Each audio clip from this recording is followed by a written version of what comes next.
Hi, welcome to episode 328 of the Corner of Knit and Tea. My name is Laura. I'm also known as Fluffy K on Instagram and Twitter. I blog over at thecornerofknitandtea.com, which is where this episode and every episode show notes will be. I have an Etsy shop called The Corner of Knit and Tea, which is where I sell my handspun yarns and quite a few of my knitting patterns as PDF downloads. And I'm also on Ravelry as Fluffy K, and my patterns are available there as well, though I do not spend much time there these days. So hi, how are you? It is Monday, May 10th. We had a storm front roll in on Saturday night, so it is kind of a chilly and overcast Monday. Everything is quite green because we had lots of rain on Saturday, and we had thunderstorms all through the night. But like I said, it's a little bit chilly. We're in the 50s, and so I am curling up in my woolens. Today I am wearing my Quaking Aspen shawl. It is a pattern by D. O'Keefe, and I knit it up in some Rhinebeck yarn that I absolutely love. It was from Spirit Trail Fiberworks, their Zalti base, and I sort of supersized this shawl. It is meant to be knit in worsted weight, but I really like the look of the chunky lace, and this is probably an Aran weight, and it's just a real simple triangular shawl pattern. It's got lots of garter stitch with slip stitch markings, and then it's also got leaf lace at the edge. So it's nice and cozy. I pulled it out to show someone last night and then decided to go ahead and wear it today. So that is what I'm up to. This weekend was very quiet. I hope that you had a lovely weekend, and if you are a mother, happy Mother's Day. I had a very quiet weekend. My husband went with his mother to inspect a piece of property that she is considering buying. So he was gone most of the weekend, and I was on my own. I sent Mother's Day gifts to my sister and my mother, and I talked to them both over the weekend, but the rest of the weekend was basically me getting the house to myself, which of course in this day and age does not happen very often. I wish I could say I did something super exciting, but mostly I stayed in my pajamas and knit all day. I caught up in movies. I watched several movies on Netflix, including I watched Ma Rainey's Black Bottom, and I also watched The Trial of the Chicago 7. I was interested in viewing some of the Oscar films if I could. So I did that. I listened to podcasts. I listened to an audiobook. I did lots and lots of crafting. Unfortunately, I also did a bunch of ripping. And so that brings us to today, starting off another week. I have a busy week at work. I have a busy week crafting. I don't have as much to show you as I wish I did. I'll talk a little bit about that. I do want to thank you for your comments on the last episode. Several of you noted that you'd like me to continue podcasting whether I have a lot to show or not. And I feel the same way. I like saying hi. I just feel like sometimes the episode is a little short if I don't have things to show you. And I wish I just had more product to show you. I am definitely a product knitter. I like to see the progress on things and finish them and be able to use them or gift them or send them back out in the world, as the case may be. So let's start with the tea. Today I am drinking grapefruit oolong from Adagio Teas. This is one of my favorite of their blends. It is a lightly smoky oolong tea with grapefruit and orange peels. And it is delicious, and I am drinking it out of my Knitting Circle mug. This is by Scottish potter Anna Wright. It is a porcelain mug, and if you look up Anna Wright, W-R-I-G-H-T, you will be able to find the mug. It also says the Knitting Circle inside, and it's got sheep at the bottom, but I can't show you because it's very full. So as evidenced by the big bag, this is one of my favorites.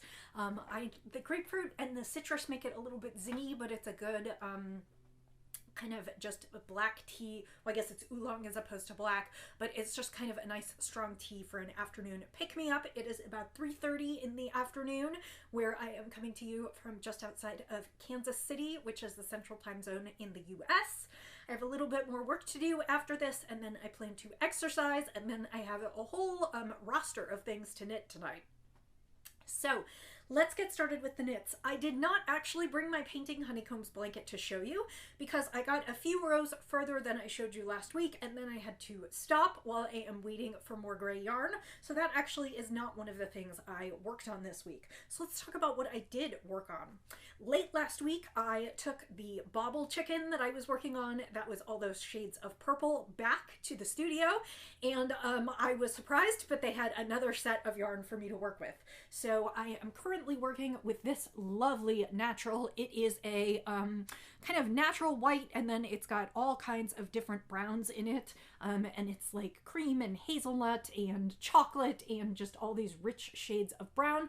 I am not the spinner of this yarn. This is a gorgeous thick and thin spun by a local spinner, but what I am doing with it is turning it into patches of loopy goodness that will be the body of the chicken. If you are new here and have not heard me talk about this before, I work with a local artist. Let's try again. I work with a local artist studio called the City Girl Farm, and they are the home of the original chicken footstool. They are chicken sculptures that are put together theoretically as footstools, although I would not be resting my feet on them. They are very much art pieces, although they are the size to be a footstool. They are art pieces crafted out of wool, and they do all kinds of different kinds of sculptures. Some of them are felted, some of them are knit, and then we have kind of hand spun, and I do sometimes spin for them, although I do not spin these kind of crazy thick and thin yarns. I am best at kind of a more middle of the road, like sport DK worsted weight yarn, and I use those to do some of the detail work.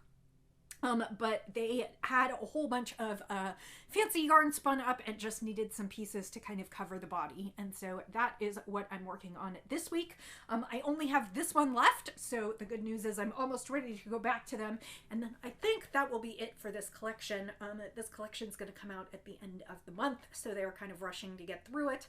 And I'll actually have 3 chickens in this collection, which is quite a bit. I will say that I am just a contract knitter. I basically show up and they tell me what they want, and if I am lucky enough, I get to show up at the studio. For a while they were just shipping me stuff, but if I'm lucky enough, I get to go into the studio and see the whole concept, because what happens is they bring out anywhere between 12 and 16 chickens at a time, and they are a flock, and they are generally organized around a theme. So that is what I have been doing with that. It's just kind of nothing, it's nothing like anything else I do, but I love it because it's just a different facet of knitting and creating, and it is awe-inspiring to be around so many women who spend so much time in fine art. I mean, I clearly spend a lot of time in textiles, but most of the people that I am working with have degrees in fine art. They are museum curators. Their breadth of knowledge in a subject upon which I am not very educated is quite large, and I always find it inspiring to be around them, because it's so entirely different from every other creative process that I am a part of. So that was one of the things that happened. I talked to you about how I wanted to cast on for a bunch of things this week, and I would say my progress is fair to middling there. I did want to cast on for a baby blanket, and I actually did cast on for the baby blanket, and I got it going. And actually the reason that I pulled out the shawl was because my idea had been to take the shawl, and because it is let me show you, because it is a triangular shawl, and it came in charts, and basically it came in one chart, and I repeated the chart. It came in one kind of set of triangular charts, and then it repeats for the other half of the shawl. I thought maybe if I just repeated it 4 times, I could come up with a square baby blanket. And it appeared to be working, but then I screwed up. I made a mistake in some stitches, and I dropped down to fix it, and I just could not get it to look right.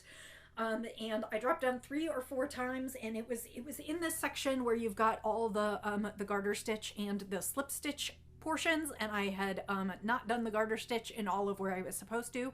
And every time I dropped way down to try and pick it back up, even with a crochet hook, even slowly, even concentrating, it wasn't looking right. And it might have blocked out, but my concern was that I had done it, I had picked up the loops wrong, and that it was not going to completely block out, and it was staring me in the face and it was making me crazy. So I went to rip it out, and the mistake was back pretty close to the beginning, and I just got frustrated and ripped the whole thing out. So I lost most of this weekend's work, which was several hours of work. And I decided that unfortunately right now, the best I can do is garter and stockinette. Like, I can't.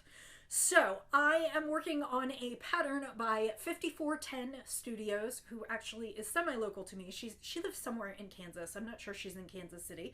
But 5410 Studios, and she has lots of very geometric and textured blanket patterns that are mostly combinations of knits and purls, just in interesting ways. Everything from basket weave to checkerboards to just really interesting but clean, kind of modern looking blankets. And so I have very little to show you. I have about 1.5 inches because this is where I ripped last night and restarted. And of course there's nothing to show you yet because I am in the garter section that is at the bottom of the blanket. So this is the garter stitch that I have done so far, and then there will be some stockinette sections and some garter sections, and hopefully by next week I will be considerably further into the blanket to share with you. And you know, I wish I had more, but this is what I've got. The yarn that I'm using is Miss Babs Yowza, which is a DK weight yarn, and it is a superwash yarn, which is part of the reason that I decided to use it, because it will wash and wear well. And it is a superwash merino, and this is the colorway Old Gold.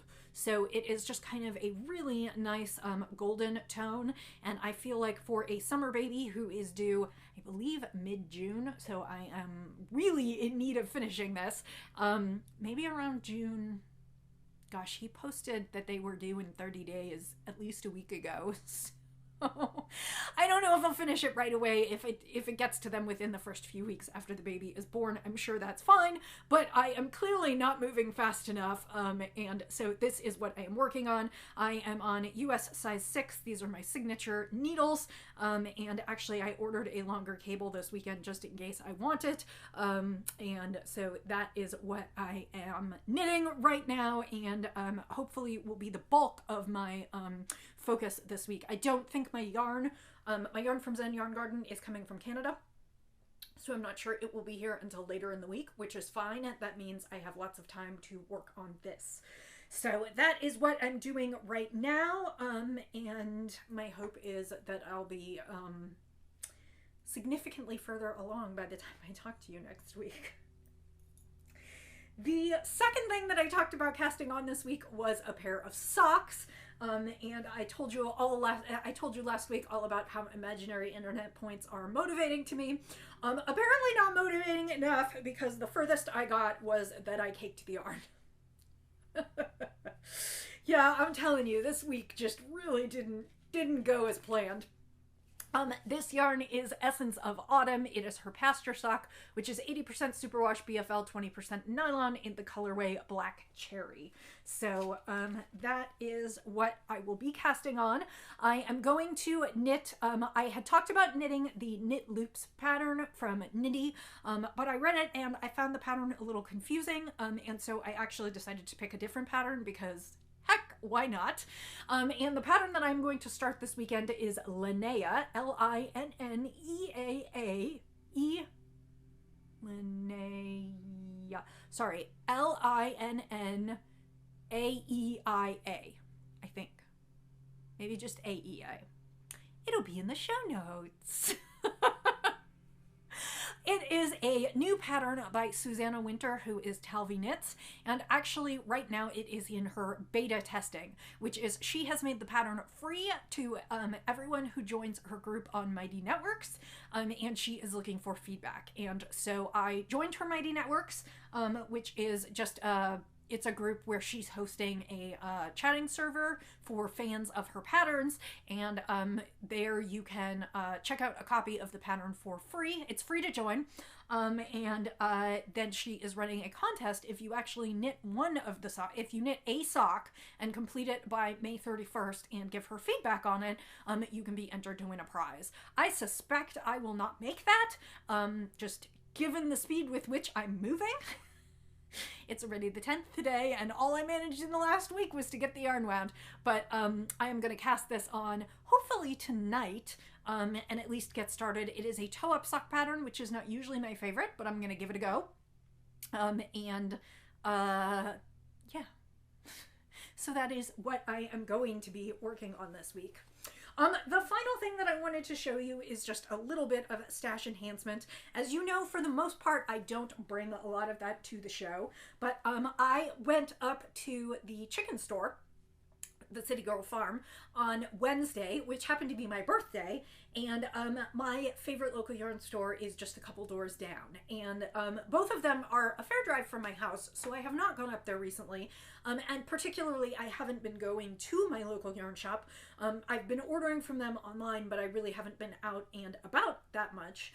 However, I am fully vaccinated, and so now I feel like if I wear my mask and I'm careful and I wash my hands, I can go out a little bit more without as much risk. So I went up to the studio to drop off what I did, and I walked down a couple doors to the yarn shop, and it turned out that at the time I was there, it was just me and the yarn shop owner and one other woman who works at the yarn shop, and so it was just the three of us, which meant that I got to browse through the yarn store without worrying about coming into contact with other people.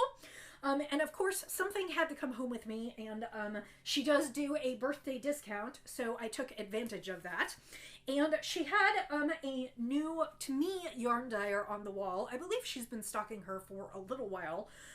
But it is the Less Traveled Yarn, who is a dyer out of hand-dyed in Phoenix, Arizona. It is called travelingyarn.com, and these are, she had this whole wall of colors laid out, and these three spoke to me. I'm thinking maybe a color affection shawl, which I absolutely love and always get comments on when I wear it, and it's a slightly different color palette than I normally use, but this one is... It is her Vanta Outspoken collection, her Dreamliner base, which is 70% BFL, 20% silk, 10% cashmere, and 438 yards. You know what? This is from the Outspoken collection, and then the others are from different, so I will tell you. This is the Outspoken collection. It's on the Dreamliner base. As I said, 70% BFL, 20% silk, 10% cashmere. BFL from the United Kingdom. This is in the Vanta colorway. I realized that was the colorway, which is a super dark charcoal gray. The next is called Transmutation. That's the colorway. It is from the Enhancement collection. It is also the Dreamliner base. So it is kind of this variegated green, which almost looks like some patina to me here. Just beautiful, a little bit of turquoise and green and some browns. And then this one kind of rounded it out, and this is from the Creosote collection. It is Saguaro, which is named after the cactus. And this is also the Dreamliner base. So I have kind of the light green, the middle variegated green, and the dark charcoal. And I just felt like those screamed that they needed to come home with me and be something. They were almost lined up just like this on the rack, and well done, Yarn Social, because you got me to take a bunch of yarn home. And like I said, this is Less Traveled Yarn. If you can see that, my screen is not showing it great, but yeah, so that's a little bit of stash enhancement. I have no idea when I'll get to that because I have way too many things on my to knit list, but that will just wait for me, all that gorgeous BFL and cashmere and silk for when I'm ready for it. So that is the yarn. Let's talk about the spinning. I actually finished spinning this week. I kind of got back into my groove, and this is some fiber that I showed you last week. This is... I keep falling down behind me. This was from Sheep Spot, which is out of Canada, and it is also, Sasha Torres is BIPOC, so it was one of the things that I wanted to do this year was support more BIPOC creators. And this is her Corriedale base, which I think is going to be great for socks in the Key West colorway. And it is turquoises and greens, and I don't think the monitor is actually showing its pops of this key lime green, and like I said, it's Key West, so it's darker blues, almost a little bit, just a little bit of kind of an indigo purple, and then teals and greens. And this needs to be washed, but my guess is it's going to be a sport to DK weight, and it would make some really cozy boot socks. Corriedale is not super scratchy, but it is kind of a sturdier wool than merino, and so I find it holds up really, really well for socks without making my ankles itchy. So that is what I finished this week. It needs a good bath, but I am really excited about that one. It just came out kind of fun and bright, and it's a very kind of springy colorway. So I just really enjoyed that. For this week, I have something really special. I saw this braid and just absolutely could not resist. This braid is from Nitty and Color, and she does really, really bright colorways. I've done some black and hot pink and purple and some really bright colorways, and she put this one up on her, and I don't even think the monitor is going to do it justice because it doesn't do blues and purples justice. This is blues and purples and a bright green, and to me this looks like Aurora Borealis. It totally looks like the Northern Lights. I don't think you're seeing some of the subtleties in it, but this is half of it. I already started the other half on the wheel last night, and I am super excited for this one. This is her Tarhi base, which is very light and fluffy, and I just love some of her colors. So far, the only thing I will say is that this is super saturated, and it did turn my fingers a little bit purple last night. But I'm sure it will be fine, and I will be washing it to make sure that if there's any extra dye particles, they will leave. Blues are hard to exhaust sometimes, particularly when they're this saturated. So that is what I am working on this week, and we'll hopefully have to show you for next week. So I know it was a little bit short, but that is what I'm working on. Hopefully by next week I will have some more things to show you. Like I said, I just have one more left of this one to go, and then I will be done. And so my hope is to crank on the baby blanket and those socks this week. The other thing that I was looking for a needle the other night, I went through some of my project bags, and I also found, oh goodness, what is my chrysalis shawl that I had started by Lavanya Patricella, and I have wild dreams of maybe picking that up again this week. For that one, I am using my friend's Treasure Toes base, which is merino cashmere nylon, and then I also have a mohair silk from Primrose. So my hope is maybe I can get back to that one. That one's a fun kind of just textured shawl with some yarns that I had in my stash forever. And so hopefully maybe I can bring those 3 next time and have some progress to show you. So thank you for joining me today. If this was your first time, I hope you enjoyed it. This is pretty standard. We have the yarn, we have the chit chat, the tea, the knitting, and the spinning. And if you are a returning viewer, thanks so much for spending time with me. Again, thank you to those of you who left comments last week. I enjoy chatting with you every week. Sometimes I feel a little short on material if I haven't gotten enough done, but I do like sitting and chatting with you, and thank you for your kind comments about that. So I wish you a lovely afternoon, evening, or I feel like the Truman Show. Thank you. Good morning, good evening, have a good night. But I hope you have a wonderful crafting week ahead, and I will see you next time. I will say, as I always do, happy knitting, happy spinning, happy sipping, and I'll see you next week. Bye.